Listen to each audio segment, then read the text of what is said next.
In this video I'm going to show you how to share a screen on Discord. So it is very easily.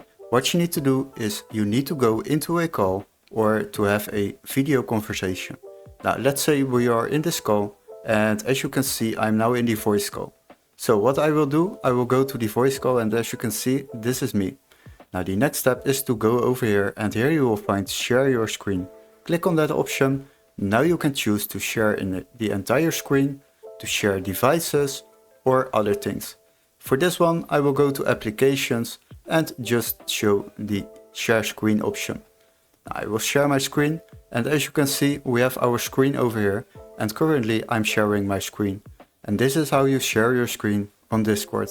Hopefully this video was helpful. Don't forget to like and subscribe and we would love to see you in our next tutorial. Cheers guys, bye bye!